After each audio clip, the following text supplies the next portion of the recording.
오늘은 여러분들과 함께 이제 다니엘서 4장의 이야기를 함께 나눠보도록 하겠습니다. 그런데 오늘 다니엘서 4장은 성경 전체에서 매우 특이한 챕터 가운데 하나입니다. 왜냐하면 그 내용이 하나님으로부터 부르심을 받은 선지자나 이스라엘 사람에 의해서가 아니라 이방인, 그것도 대제국의 이교도 왕에 의해서 기록되어진 성경의 한 부분이기 때문입니다. 그러한 의미에서 이 다니엘서 4장은 느부갓네살 왕의 자서전적인 기록이라고 볼 수 있을 것입니다. 자, 그렇다면 다니엘서 4장에는 어떤 이야기가 기록되어 있을까요? 여러분이 이 다니엘서 4장을 읽어보시면 느부갓네살 왕이 또 다른 한 꿈을 꾸게 되면서 그 꿈에 대한 이야기를 함께 나누는 이야기로 다니엘서 4장이 시작됩니다. 그러면 다니엘서 4장에 기록된 느부갓네살 왕, 이 느부갓네살 왕은 또 어떤 꿈을 꾸게 되었을까요? 다니엘서 4장 4절로 5절에 있는 말씀을 함께 보시겠습니다. 나 느부갓네살이 내 집에 편히 있으며 내 궁에서 평강할 때에 한 꿈을 꾸고 그로 인하여 두려워하였으되 곧 내 침상에서 생각하는 것과 뇌 속으로 받은 이상을 인하여 번민하였노라. 다니엘서 4장에 보면 이제 느부갓네살 왕이 편히 있으며 평강할 때를 맞이하게 됩니다. 사실 이 느부갓네살 왕은 위대한 정복자여 전제 군주요, 아울러 거대한 바벨론이라고 하는 도성을 건축한 건축자였습니다. 43년간의 재위 기간의 대부분을 이국의 전쟁터에서 보냈으며 본국에 돌아와서는 거대한 바벨론 성을 건축하는 일에 그의 거의 평생의 삶을 바쳤다고 볼 수 있는 것이죠. 그런데 이제 그는 마침내 모든 정복 전쟁을 마치고 모든 대제국의 건설을 마친 다음에 드디어 오늘 성경 본문의 말씀처럼 편히 있으며 평강할 때를 맞이하게 된 것입니다. 이제는 온 제국이 다 그의 손안에 들어온 것입니다. 이제는 말 그대로 평화롭고 안전한 때를 맞이하게 된 것이죠. 그런데 그때 그는 또 다른 한 꿈을 꾸게 됩니다. 매우 다니엘서 2장과 흡사한 장면의 모습이죠. 그런데 그는 이번에도 다니엘서 2장의 사건과 마찬가지로 그가 꾸었던 꿈으로 인하여 매우 번민하고 고민하게 됩니다.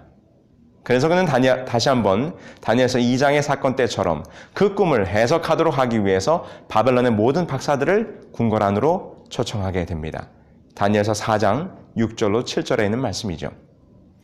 이러므로 내가 명을 내려 바벨론 모든 박사를 내 앞으로 불러다가 그 꿈의 해석을 내게 알게 하라 하매 박수와 술객과 갈대아 술사와 점장이가 들어왔기로 내가 그 꿈을 그들에게 고하였으나 그들이 그 해석을 내게 알지 못하게 하였느니라. 꿈을 꾸고 두려워하며 번민하던 왕은 자신이 꾼 꿈이지만 스스로 해답을 찾아낼 수가 없었습니다. 이번에도 그는 고민하고 번민하는 가운데 또다시 바벨론의 지성들 곧 박수와 술객과 갈대아 술사와 점장이들을 소집하여 자신의 이 꿈의 문제를 해석하고 해결해 달라고 요청하게 됩니다. 그러나 어땠습니까? 또다시 이 바벨론의 학문과 종교의 한계점이 드러나게 된 것입니다. 오직 거룩한 신들의 영이 있는 자, 그래서 다니엘서 4장 8절에 거룩한 신들의 영이 있는 자라고 일컬어지는 누가 불리워왔을까요? 그렇습니다. 다니엘이 다시 한번 느부갓네살 왕 앞에 불리워오게 됩니다. 사람들은 인간의 지혜와 종교와 학문이 무가치하고 무능함을 깨달은 후에도 하나님께 먼저 도움을 구하기에 앞서서 이렇게 인간적인 노력을 하는 모습을 우리는 다시 한번 보게 됩니다. 이미 다니엘서 2장의 사건을 통해서 이 세상 지혜를 가지고는 하나님이 주신 꿈을 이해할 수 없음을 경험했음에도 불구하고 말입니다. 자, 그렇다면 이제 느부갓네살 왕 앞으로 오게 된 다니엘은 느부갓네살 왕으로부터 그 꿈의 이야기를 듣게 되고 그 꿈의 해석을 함께 나누게 됩니다. 그렇다면 느부갓네살 왕은 그때에는 어떤 꿈을 꾸었을까요? 다니엘서 4장 10절부터 18절에 매우 긴 내용으로 느부갓네살 왕이 꾸었던 꿈의 내용을 설명하고 있는데요. 그 꿈의 내용은 다음과 같은 것이었습니다. 느부갓네살 자신이 땅의 중앙에 서 있는 커다란 나무로 가지와 잎이 무성하고 열매가 풍성하여 그 나뭇가지와 그늘 아래 새들과 짐승이 서식하는 참으로 기대되고 쓸만한 나무로 비유되었습니다. 바로 그 꿈속에 나타난 새들이 깃들이고 짐승들이 와서 쉼을 얻는 그 큰 나무는 곧 느부갓네살 왕 자신을 상징한다 볼 수 있는 것이죠. 그런데 이 나무가 하늘을 찌를 듯이 높게 자라고 땅끝에서도 보일 만큼 울창해진 때 한 간시자가 하늘에서 내려와 이 거목을 구루터기만 남기고 모두 자를 것을 명하고 그 구루터기도 쇠와 노줄로 단단히 묶어서 7대 곧 7년 동안 방치해두라는 지시가 주어지게 되는 것입니다. 바로 이것이 느부갓네살 왕이 다니엘서 4장에 기록하고 있는 자신이 꾸었던 꿈의 내용이었습니다. 자, 이제 이 꿈의 내용을 듣고 다니엘은 과연 어떻게 이 꿈을 해석하고 또 어떻게 느부갓네살 왕에게 권면을 하기 시작했을까요? 다니엘서 4장 27절에 보면 다니엘은 이 꿈의 내용을 듣고 다음과 같이 느부갓네살 왕에게 권면하기 시작합니다. 그런즉 왕이여 나의 가난한 것을 받으시고 공의를 행함으로 죄를 속하고 가난한 자를 긍휼히 여김으로 죄악을 속하소서. 그리하시면 왕의 평안함이 혹시 장구하리이다 하였느니라. 이 꿈의 내용은 느부갓네살 왕 자신으로 표현된 이 거대한 거목은 말 그대로 느부갓네살 왕이 위대한 업적, 대제국의 왕으로서 이제 그의 업적을 이룬 것을 보여주고 있는 것이죠. 그래서 온 나라와 백성들이 다 그의 그늘 아래에 와서, 다시 말해서 그의 통치 아래에서 온 세상 백성들이 함께 거하고 있는 바벨론 대제국의 모습을 보여주고 있는 거예요. 그런데 어느 날 그 나무를 베어버리고 그 구루터기까지 쇠사슬로 동여매서 7대를 놔두라고 하는 것은 이 느부갓네살 왕 그 자신의 권세가 꺾일 것에 대한 충고와 경고의 메시지였던 것입니다. 다니엘은 그것이 바로 느부갓네살 왕을 향한 하나님의 경고의 메시지인 것을 알았던 것이죠. 그래서 다니엘은 바로 느부갓네살 왕에게 방금 우리가 읽은 성경절처럼 죄를 속하고 죄를 끊어버리라고 이렇게 권면하고 있는 것입니다. 이 죄를 속하고라고 하는 권면하는 말의 의미는 죄를 끊어버린다 아니 혹은 죄 짓기를 중단하라라고 하는 의미를 가지고 있어요. 그래서 다니엘은 지금 왕에게 회개하고 돌이켜 죄 없이 함을 받으라라고 하는 호소를 하고 있는 것입니다. 뿐만 아니라 지금 저지르고 있는 죄악을 멈추고 공의를 행하고 가난한 자를 불쌍히 여기라고 하는 권면을 지금 느부갓네살 왕에게 하고 있는 것이죠. 그때 당시 느부갓네살 왕이 어떤 죄악과 어떤 횡포를, 어떤 폭정을 저지르고 있었을까? 아마도 느부갓네살 왕은 대정복 전쟁을 마친 이후에 수많은 포로들과 가난한 사람들을 잡아다가 대토목공사를 하고 있었을 것입니다. 이 대토목공사에서 혹사당하는 수많은 포로들과 역군들을 두고 염두에 두고 다니엘은 그와 같은 폭정을, 그와 같은 포악함을 그만두라. 가난한 자를 보살피고 그들을 잘 케어해달라고 하는 부탁을 아마 하게 된 것으로 보입니다. 그런데 여러분, 이 느부갓네살 왕이 이 다니엘의 권면대로 그의 죄악을 멈추고 회개하고 가난한 자를 돌보며 하나님께로 돌아오는 일을 했을까요? 다니엘서 4장의 기록에 보면 느부갓네살 왕은 이 다니엘의 권면을 고지 듣지 않은 것 같습니다.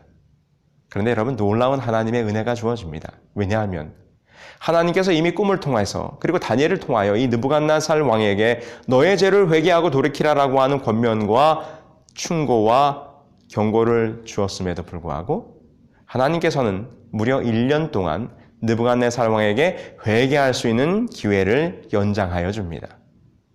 다니엘서 4장 28절 그리고 30절에 있는 말씀을 함께 보시죠. 이 모든 일이 다 나 느부갓네살 왕에게 임하였느니라. 12달이 지난 후에 내가 바벨론 궁 지붕에서 거닐세. 나 왕이 말하여 가로되 이 큰 바벨론은 내가 능력과 권세로 건설하여 나의 도성을 삼고 이것으로 내 위엄의 영광을 나타낸 것이 아니냐 하였더니, 그 꿈의 해석을 들은 다음에 드디어 12달이 지난 후 어느 날 느부갓네살 왕이 그 궁전 지붕에 올라가서 자기가 이룬 이 세상의 부귀와 영화를 바라보면서 매우 흐뭇해하고 있었습니다. 근데 얼마의 시간이 지났다고요? 12달, 12개월, 1년의 시간이 지났다는 것입니다. 여러분, 하나님께서는 결코 경고하지 않고 심판하지 않으시며 경고한 즉시 집행하지 않으십니다. 언제나 집행유예, 즉 은혜의 기간을 허락하셔서 회개함으로 이 예고된 심판을 면제받게 하도록 기회를 주신다고 하는 것입니다. 그런데 느부갓네살 왕은 이 12달, 1년간의 집행유예, 곧 다시 말해서 하나님께서 은혜의 기간으로 준 시간을 회개하지 않고 그냥 흘려보냈어요. 그래서 오늘 성경 기록에 의하면 마침내 그의 집행유예가 100이 되는 날이 왔어요. 12달이 지난 후에 느부갓네살 왕은 바벨론 궁의 지붕을 거닐고 있었습니다. 그러면서 그 모든 부귀와 영화가 하나님의 축복으로 말미암아 온 것임을 그가 깨닫지 못하고 뭐라고 생각해요? 야, 내가 만든 이 바벨론 궁, 이 도성, 이 위대함을 보라. 스스로 만족하고 교만하여 하나님 앞에 이 교만의 죄를 다시 한번 짓게 되는 것입니다. 여기 이와 같은 기록이 남아있어요. 이 바벨론 왕 느부갓네살 왕의 기록이 남아있는데 이 기록에 보면 다음과 같이 느부갓네살 왕이 기록을 남겨두고 있습니다. 나의 이전에 어떠한 왕도 이룩하지 못한 것을 나는 했는데 바벨론 바깥쪽 바벨론 동편으로 그 도시를 둘러 큰 성을 쌓았다. 나는 그 머리를 산처럼 높였다. 에사길라와 바벨론의 방벽을 나는 견고하게 하였고 나의 통치에 대한 영원한 이름으로 만들었다. 오 마르둑, 신들 중의 주요, 나의 거룩한 창조자여, 당신 앞에서 나의 행위가 경건해지고 그것들이 영원하게 하소서. 오 마르둑이여, 당신은 참으로 나의 구원자요, 나의 도움이십니다. 1899년부터 1917년에 걸친 로버트 컬더베이의 발굴에 의하면 이 바벨론 성의 웅장함과 그 규모는 상상 이상의 것이었습니다. 정말로 이 지금 느부갓네살 왕은 자신이 건축한 웅장한 성과 그 신전들을 바라보면서 자화도취와 교만에 빠져들고 있었어요. 이 모든 것이 자신의 업적임을 바라보며 그의 마음속에 교만함이 가득하게 되었던 것입니다.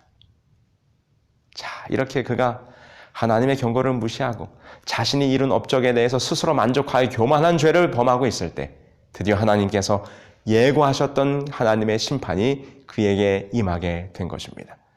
그렇게 바벨론 궁궐 위에서 스스로 만족하여 교만하고 있을 때 갑자기 그에게 찾아온 특별한 이상한 증상이 발생하게 된 것이죠.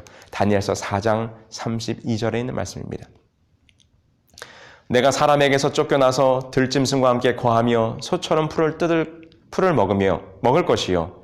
이와 같이 7대를 지내서 지극히 높으신 자가 인간 나라를 다스리시며 자기의 뜻대로 그것을 누구에게든지 주시는 줄을 알기까지 이르리라 하더니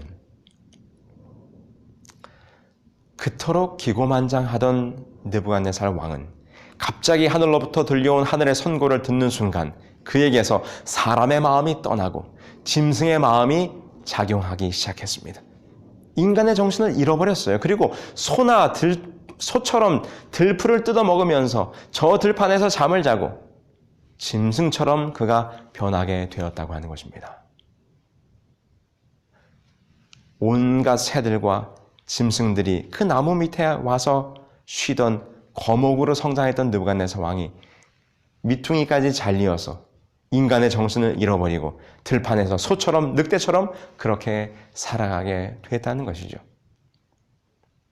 그런데 여러분, 실제로 이와 같이 인간의 이성을 잃어버리고 동물처럼 그의 마음이 변해지는 정신병이 있다는 것입니다. 이것을 정신병의 의학 용어로는 리칸트로피라고 부르는데, 이 리칸트로피라고 하는 용어는 두 마디의 헬라어, 곧 이리를 의미하는 루코스와 그리고 사람을 의미하는 안트로포스가 합성된 말이라고 하는 것입니다.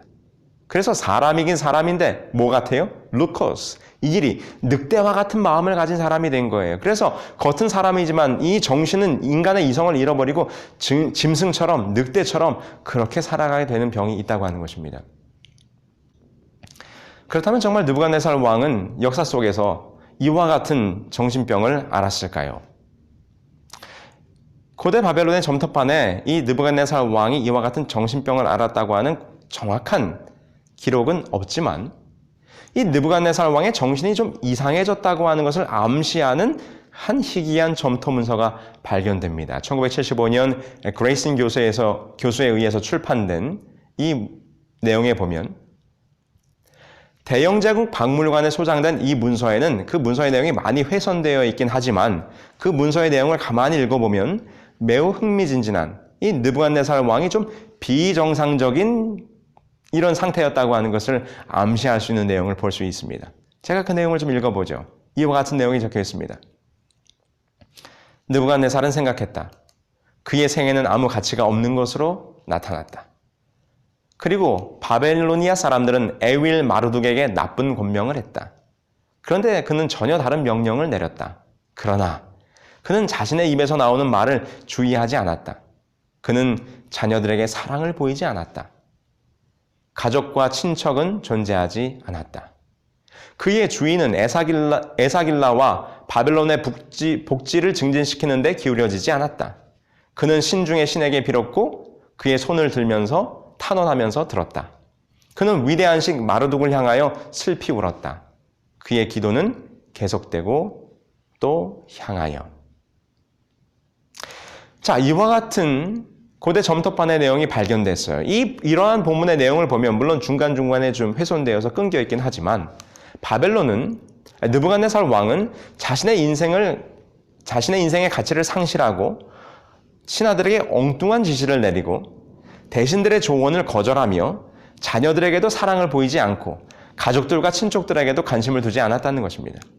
특히 국가의 수반으로서 국가 종교와 그 주신의 신전에 대한 의무를 다하지 않았다라고 기록하고 있어요.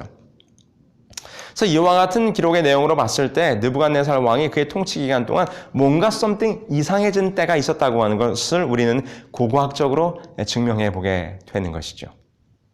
그래서 느부갓네살 왕은 하나님이 주신 경고에 따라 그가 인간의 정신을 잃고 들짐승처럼 살게 된 것입니다.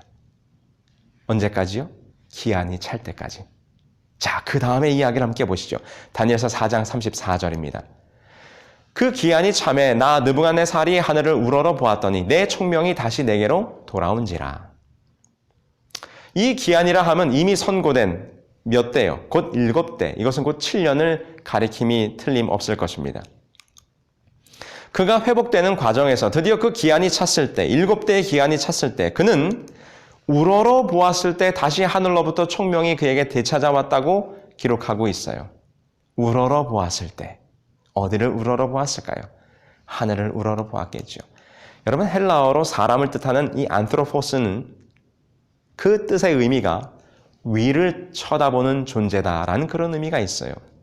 그래서 헬라어로 사람을 뜻하는 안트로포스는 인간이라고 하는 존재는 곧 어디를 바라봐야 되는가? 하늘을 우러러 보면서 살아야 한다는 것입니다. 다시 말해서 이것을 영적으로 적용해 볼 때 그가 하늘을 우러러 하나님을 쳐다보았을 때 하나님, 그때 그의 이성이 돌아왔다고 적용해 볼 수 있겠지요. 드디어 느부갓네살 왕은 하나님이 주신 경고에 따라 7년 동안 야수처럼 짐승처럼 살다가 기한이 되어 다시 한번 하나님을 쳐다보게 되었을 때, 여호와 하나님께로 그가 돌아오게 되었을 때 그는 인간의 이성을 다시 회복하게 됩니다. 느부갓네살 왕은 다시 인간의 마음을 가지고 돌아온 이후에 어떠한 고백을 하게 되었을까요? 그는 다시 한번 여호와 하나님만이 살아계신 하나님을 경험하고 또 고백하게 되는 것입니다. 다니엘서 4장 34절로 37절에 보면 다음과 같이 기록하고 있어요. 이에 내가 지극히 높으신 자에게 감사하며 영생하시는 자를 찬양하고 존경하노니 그 권세는 영원한 권세요 그 나라는 대대에 이르리로다. 그는 자기 뜻대로 행하시나니 그의 행하심이 의로우심으로 무릇 교만하게 행하는 자를 그가 능히 낮추심이라. 하나님께서는 참으로 그분이 행하실 수 있는 최대의 이적, 즉 하나님을 전혀 알지 못하고 이교도의 군주요 포악하고 완고하며 교만하여 더할 나위 없이 자고했던 이 한 인간을 이토록 양순하고 인자와 긍휼이 넘치며 하나님을 사랑하여 높이고 순종하며 공의를 사랑하는 새로운 피조물로 거듭나게 하신 것입니다. 느부갓네살 왕은 이 경험을 통하여 다시 한번 이 모든 것이 하나님께로부터 왔으며 이 세상을 운영하시는 분이 여호와 하나님인 것을 깨닫게 되는 것이죠. 이 경험을 통해 느부갓네살 왕은 그의 조서를 다시 한번 전국에 반포하면서 살아계신 하나님을 증거하는 놀라운 경험을 하게 되는 것입니다. 바로 여기까지가 다니엘서 4장에 기록된 느부갓네살 왕 자신이 직접 경험하여 그의 경험을 그의 손으로 기록하게 한 특별한 성경의 기록이었습니다. 여러분, 우리 새벽성서학교 형제자매 여러분, 오늘 우리는 어디를 바라봐야 합니까? 오늘 우리는 하늘을 바라봐야 합니다. 여러분, 이 세상의 것들, 내가 이룬 것들, 내가 가진 것들, 내가 한 일들을 바라보지 말아야 합니다. 이 모든 것들도 다 누가 허락하신 것일까요? 다 하나님이 우리들에게 주신 것입니다.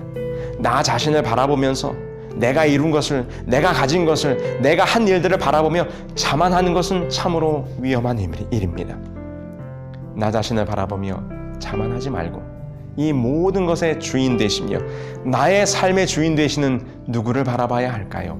하나님을 바라보아야 하는 것입니다. 그게 바로 인간 안트로포스, 하늘을 우러러보며 사는 존재. 이 모든 것이 여호와 하나님으로부터 말미암아 나에게 주어진 축복이라는 것을 깨닫고 나를 바라보는 것이 아니라 하늘을 바라보며 여호와 하나님만을 바라보며 살아가는 그러한 결심과 그러한 삶이 오늘 우리들에게 필요되는 것입니다. 새벽성서학교 형제자매 여러분, 오늘 이 느부갓네살 왕의 경험을 기억하시게 되길 바랍니다. 혹 여러분 마음속에 나를 바라보며 나를 높이며 내가 스스로 교만하여지고자 하는 유혹과 시험이 들 때에 오늘 이 느부갓네살 왕의 경험을 기억하셔서 나를 바라보고 내가 한 일들을 바라보는 것이 아니라 이 모든 것을 이루게 하신 여호와 하나님만을 바라보심으로 하나님만을 바라는 그와 같은 하나님의 백성들이 되기를 간절히 소망하면서 오늘 다니엘서 4장의 공부를 마치도록 하겠습니다.